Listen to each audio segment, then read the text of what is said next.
yang pertama sebenarnya motivasinya. Sales itu harus punya passion sih ya. Mungkin nanti teman-teman kalau yang lihat podcast ini atau mau belajar sales itu harus punya passion. Karena kalau nggak punya passion, banyak orang yang akan menyerah di sana. Karena pressure-nya sangat kencang, targetnya setiap hari, kalau salah juga bagaimana gitu ya, kan tahu ya kalau salah ya diomelin, kalau nggak capek target pun ditanya kenapa. Itu harus analisa lebih detail. Jadi orang yang mau jadi sales itu pesan saya ya harus punya passion yang kuat. Passion on what? Passion on sales. Jadi on sales untuk mencapai higher achievement gitu loh. Maksud saya untuk mencapai sesuatu yang lebih tinggi daripada saat ini. Untuk apa? Karena sales itu harus proses belajarnya banyak dan harus mau belajar, harus membelajar lah. Karena kalau nggak belajar, kita dunia yang dinamis saat ini, dunia sudah memasuki metaverse, mungkin Ciana udah dengar ya. Saya pun masih belajar metaverse itu apa, sedikit-sedikit dan lain-lain.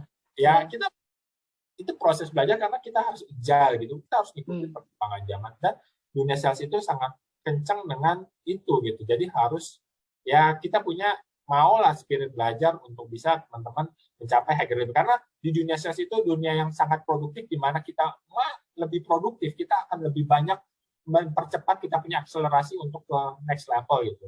Menurut saya, menurut pengetahuan saya, kalau bukan dunia sales kayak misalnya finance, accounting, lain-lain, ini bukan saya mengesampingkan dunia finance accounting yang teman-teman nanti akan jalankan, enggak ya. Mungkin masih orang berbeda ya. Tapi kalau menurut saya, dunia itu enggak cocok buat saya dan juga agak kurang percepatan untuk next levelnya. Mungkin ada, tapi enggak secepat sales gitu loh. Sales itu kalau kita produktif, kita akan diakuin, akan dihargain, dan akan cepat sekali untuk ke next level gitu. Makanya harus punya passion biar kuat. Tapi memang challenge-nya tinggi. Karena challenge-nya tinggi. Jadi lihat di depan jalan tuh pokoknya banyak batunya aja lah yang harus dilewatin. Banyak batu, tapi gimana kita melompati. Jangan batu itu menjadi penghalang kita mundur akhirnya. Jangan. Kita lihat batu itu gimana kita melewati batu itu, lompat kah, atau jalan ke samping kah, atau angkat batu itu kah, ya bagaimana yang penting kita bisa lewat, jangan gara-gara ada batu itu kita mundur, nggak jadi lewat, nah itu yang salah menurut saya. Tapi gimana ada batu itu kita lompat, gali batunya, angkat batunya, atau lewat samping, atau yang penting kita bisa mencapai. Itu sih biasanya yang penting kita bisa jauh belajar. Tadi kan lo bilang kerja pertama kali naik Vespa, ya kita tahu lah dulu Vespa yang ada seperti itu. Memang zaman dulu seperti itu lah. Memang zaman dulu seperti itu. Tapi maksud gue itu kan challenge lo ke sepanjang perjalanan nih kan. Pernah nggak batu apa, atau pertanyaan dibalik adalah batu apa yang paling menantang buat lo dan hampir membuat lo mau stop, hampir lo. Tapi you decided that no, I still have to move forward. Pernah sih satu waktu itu aku berpikir waktu itu dunia sales bener gak sih itu my passion gitu. Karena yang kerja which is notabene yang sudah nyaman gitu, udah comfort zone kan. Dunia sales itu dunia nggak ada comfort zone, tapi there is no growth in comfort zone kan, nggak ada akan pertumbuhan di dunia.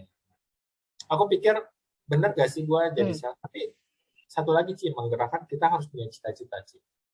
Karena cita-cita ini goal bukannya? Goals. Karena aku setiap tahun I have a dream books. Dream books tahun ini gue mencapai berapa gitu. Maksudnya tahun ini I have the dream book yang I should. Ini nggak dari 20 tahun yang lalu dream book kan ya? Bukan. I have dream books. One. Jadi pakaiin gini, friend. Saya kelihatan. Nah, tuh. Dream book. Nggak kelihatan ya. Gak apa-apa lah. Aku punya buku dream book gimana mencapai. Jadi sewaktu kita udah tahu calling kita yang tadi aku tahu udah beberapa finance accounting, sekarang kita dunia sales dan calling kita di sales. Kenapa? Biasanya kita banyak bisa berbagi sama orang, bisa membantu banyak orang gitu loh dengan produk kita. Apalagi sekarang saya di perusahaan nutrisi, ya nutrisi itu juga tujuan kita bukan semata-mata hanya sales, tapi kita memberikan nutrisi karena kita punya misi memberikan nutrisi yang baik kepada semua orang. Ya itu salah satu passion kita untuk kita bagaimana bekerja, bukan hanya bekerja tapi memberikan yang terbaik untuk masyarakat, terutama di Indonesia ini gitu. Pernah ada satu waktu ya aku give up, nyerah, tapi balik lagi kita punya goals ya, kita punya impian, dreams, yaitu yang akan memacu kita. manusiawi sih orang, karena kita manusia, kita butuh roller coaster, kadang-kadang up and down pasti. Kadang kita nggak capai target, banyak challenge, banyak apa, tapi apa yang menggerakkan kita, karena passion saya dari awal, saya udah tahu saya mau bisnis sales, ya saya punya dream ya, itu yang menggerakkan saya untuk kita masih bangkit lah. Oke, 1-2 hari kita down, tapi kita masih move lagi gitu. Karena kita punya. Jadi istilahnya stay stick with your goal lah. Pertama lo harus punya goal, pertama lo harus punya passion, terus lo tetapin goalnya apa. Terus kalau misalkan dalam perjalanan lo terjatuh, lo stay stick with your goal. Iya, betul. Karena itu yang akan menggerakkan kita sih. Karena kalau kita nggak punya goals, kita akan cepat mudah give up, kita akan cepat mudah nyerah sih. Ya karena apa? Karena kita punya goals, wah ya udahlah kita banting setir lagi, ya begitu. Menurut saya nggak baik juga gitu loh. Yang ada ke samping doang ya. Iya, karena fokus itu ya, kalau kita dengan satu bidang yang sama, ya siapa yang ngomong ya? Bruce Lee itu nggak pernah takut sama orang yang belajar berbagai macam ilmu, tapi banyak gitu loh. Tapi Bruce Lee itu takut sama orang yang belajar satu macam ilmu, tapi 10.000 kali tendangan, misal tendangan 10.000 kali. Nah itu yang fokus, itu yang benar-benar kita menggerakkan kita gitu, dan kita akan expert bisa coba satu hal tapi secara berkali-kali daripada mencoba banyak hal tapi cuma sekali-sekali doang. Tapi lebih bagus coba satu hal tapi berkali-kali gitu. Itu akan lebih powerful sih untuk kita punya karir, karena kan kita usia juga kita nambah, terus kita harus memilih kita ada di mana gitu. Jadi kita bisa masuk ke dalam untuk lebih dalam gitu, apa fokus kita, dan itu kita kembangkan.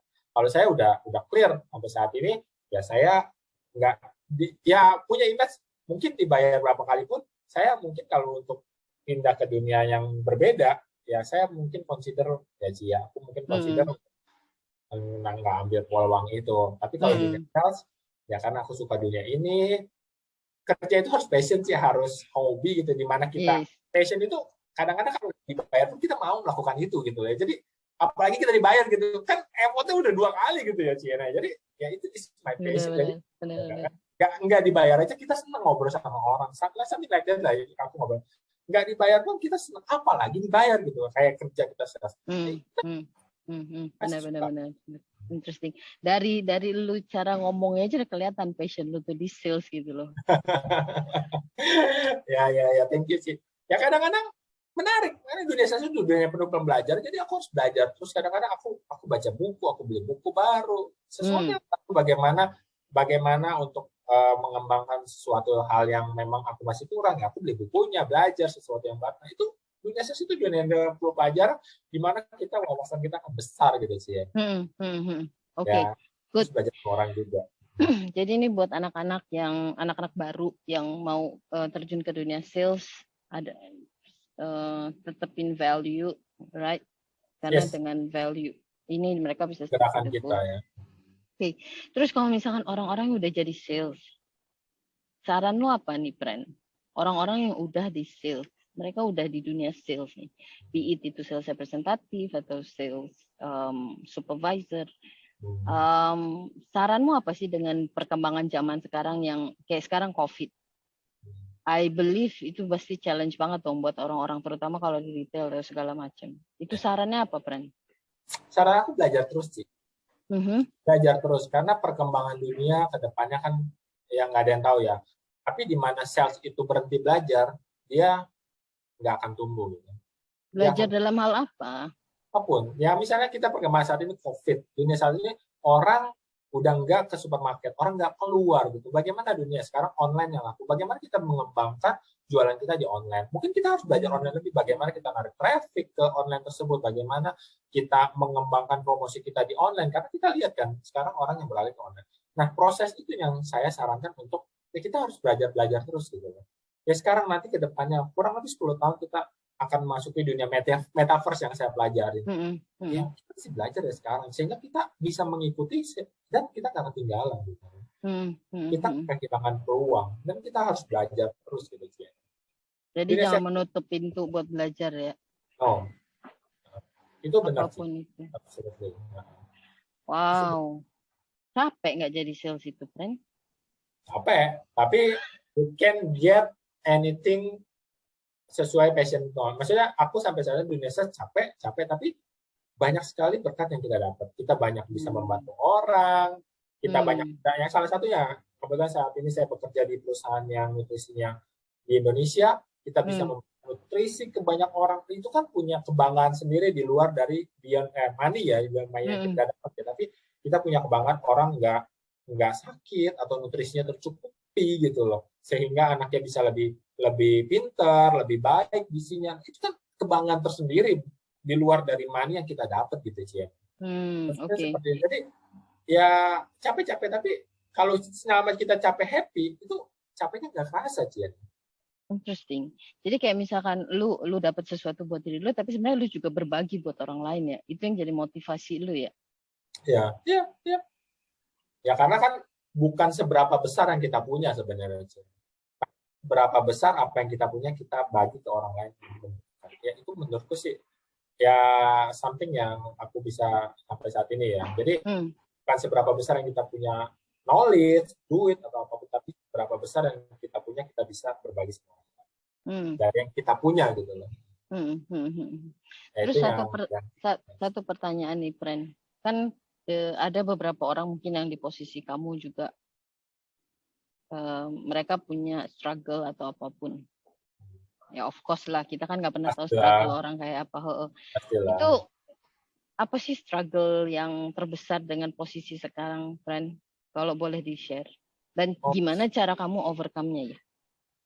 Struggle yang lebih besar how to manage people sebenarnya kalau kita udah posisi saat ini. Karena kan kita punya tim dan tim itu punya karakteristik personality yang berbeda-beda sih. Kita bagus anggapannya kita mau nge-develop semua tim kita menjadi yang lebih baik, tapi kadang orang tersebut berpikirnya beda terhadap kita. Something like that kita berpikir. Nah, struggle seperti itu yang kadang-kadang kita mengarahkan dia untuk yuk kita sama-sama ini. Ya kadang-kadang dia punya berpikiran beda sehingga kan orang ya kita we don't know apa yang dia pikirkan, tapi ya bagaimana kita bekerja secara profesional untuk yuk kita sama-sama saya sebagai leader kalian ya kita jalan nih sama-sama buat kita mengembangkan itu. Kadang-kadang struggle-nya adalah ya tim ada yang ya berpikiran beda-beda lah ya Cian. Tapi leadership kita di situ dibangun untuk ya kita tetap bergerak, yang penting karena menurut saya seorang pemimpin itu kita nggak bisa menyenangkan semua orang Cian. Tapi yang penting tujuan kita baik, kita harus move on jalan dengan tujuan kita itu. Karena pemimpin itu kita nggak bisa menyenangkan semua orang, nggak bisa. Karena kalau kita menyenangkan semua orang itu kita nggak akan bisa mencapai tujuan kita. Jadi harus ada yang dikorbankan, tapi yang penting tujuan kita baik untuk mencapai ya target kita sama-sama. Kadang-kadang struggle itu orang ya berpikiran gitu. Padahal tujuan kita baik, tapi orang itu nggak berpikiran sama ya. We cannot control ya. We can't control apa yang mereka pikirkan. Tapi saya sepakati walaupun struggle tetap saya jalan gitu. Ya satu lagi prinsip kita nggak bisa menyenangkan semua orang sebagai pemimpin. Yang penting tujuan kita baik. Kita mau membantu dia dan kita mau mencapai apa yang kita punya tanggung jawab. Kita do it gitu jalan. Lu bilang ada yang dikorbankan. Maksudnya apa tuh, Pak? Ya korbankan menurut dia mungkin itu nggak sesuai dia punya pemikiran. Misalnya kita punya satu strategi yang harus kita, kadang-kadang kita harus debat, review dan lain-lain. Ya itu yang menurut saya ada beberapa yang tim seperti itu ya pola pikirnya. Padahal something ya mereka move keluar. Something ya kadang-kadang ya seperti itu yang kita punya tim juga nggak lengkap. Ya itu buat kita mencapai satu strategi kan agak kendala kalau kita punya source sumber daya yang nggak lengkap ya. Jadi ya itu banyak lah yang kita alami, tapi ya kita terus harus move on. Segitu banyak kerjaan, itu begitu banyak kerjaan ya kita harus jalan baik. Sebisa jadi mungkin. Istilah dikorbankan lu ini adalah lu akan mengarah, lu istilahnya kayak lu lagi berjalan. Kalau misalkan semua tim mau jalan bareng, hayo. Kalau enggak, gue udah bilangin lu, gue udah saranin lu, gue udah gini. Kalau lu nggak mau, ya udah apa boleh buat kan? Ya, you choose another option ya kan. Tapi kapal kita ke sana.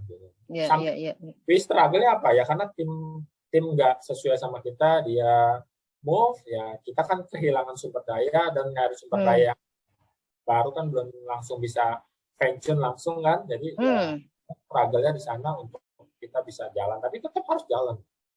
Oke. Yang penting produknya. Interesting. Oke, good sharing, friend. Oke, friend, saran-saranmu, friend. Saran untuk kalau misalkan buat anak-anak muda, atau kita bagi sarannya buat anak muda yang mau masuk ke dunia sales, itu yang pertama. Yang kedua adalah buat orang-orang yang lagi di tengah perjalanan sebagai seorang sales. Ada ya dua aja. Kalau anak-anak muda ya yang penting tetap belajar yang tadi saya bilang dari awal, karena dunia sales itu dunia yang penuh dengan perkembangan zaman dan harus mengikuti perkembangan, harus kejar. Jadi harus semangatnya tuh harus bisa gitu. Maksudnya apapun yang penting itu baik, kita coba dulu, jangan baru dapat target nggak bisa, give up atau apa ya, jangan mudah menyerah apalagi masih muda ya. Jadi ya dunia sales itu kita coba dulu, tapi yang penting tujuan kita baik, tujuan kita untuk membantu banyak orang, ya go ahead, jalankan, niscaya hasilnya pasti akan baik gitu. Jadi jangan menyerah gitu kalau untuk anak-anak muda yang baru pertama masuk dunia sales ya. Kalau passionnya anak-anak muda itu dunia sales, sales masih banyak tantangan, cuman jangan menyerah, terus jalankan, pasti hasilnya akan dilihat. Ya sama kayak saya lah ya, saya juga dulu sempat sedikit menyerah, tapi enggak lah, ini dunia saya coba jalankan aja dulu. Struggle aja, jalankan aja. Jadi batu itu kita lompatin aja, atau kata batu itu cuma batu penghalang lo, gimana kita singkirkan batu itu, jangan kita mundur gara-gara batu itu sih yang anak-anak muda yang sekarang yang dunia ada sales sih, sehingga kita bisa lebih survive ya, karena dunia bisa bantu banyak orang sih, karena kan ketemu orang setiap hari, dunia penuh dengan pelajaran. Jadi jangan pernah berhenti belajar. Dan punya misi yang lebih dari buat dirinya sendiri ya. Nah dong, ya. Jadi event terhadap keluarga gitu ya. Event belum terhadap society lah, belum terhadap masyarakat. Event terhadap keluarga, kita bisa berbagi dengan keluarga yang kita punya, itu udah cukup baik. Gitu. Bukan buat diri kita sendiri ya, tapi buat keluarga, atau ada yang cukup lebih besar buat masyarakat, buat organisasi, buat dunia. Ya siapa tahu kan. Itu kan mulia gitu loh ya, kita melakukan dan itu bisa kita lakukan. Yang penting kita punya semangat, punya cita-cita, punya value. Yang paling penting saya tanamin value sih, Ciana. Karena value itu yang menggerakkan kita. Sampai saat ini saya punya value, dan value itu kayak kita punya prinsip ya, itu value yang tadi punya integritas gitu. Kalau kita bisa value yang besar itu, ada sesuatu gangguan, kalau itu nggak sesuai kita punya value, kita kalau saya dengan gampang, oh itu is not my value gitu, saya akan rejection gitu untuk itu gitu. Tapi kalau sesuai kita punya value ya, itu kita jalan-jalan. Karena saya belajar ya, value yang saya ambil setelah saya memikirkan berapa tahun saya bikin value ini ya, itu yang paling terbaik yang saya ambil. Value saya. Jadi ini value bukan dari awal sampai sekarang, value ini develop ya. Wow. Develop setelah berbagai macam struggle yang saya alami, berbagai macam kendala. Ini ya satu waktu saya menentukan ini value saya sampai saya akhir. Wow, okay. I'm proud to be your friend. Sama lah, aku juga bangga kok punya teman kayak Cici yang udah sukses di Singapura ya. Amin, masih belajar. Okay, nice. Thank you so much, Brenda. I hope ya banyak orang yang buat teman-teman walk the path, buat viewernya walk the path. Semoga pengalaman Brenda, cerita-cerita Brenda, saran-sarannya bisa jadi motivasi atau membantu dalam mengambil keputusan yang sekarang mau diambil. Ya. Okay, thank you so much, Brenda. Welcome, Ci. Senang bisa berbagi. I'll invite you again for another topic. Okay. Take care. Thank you. Thank you.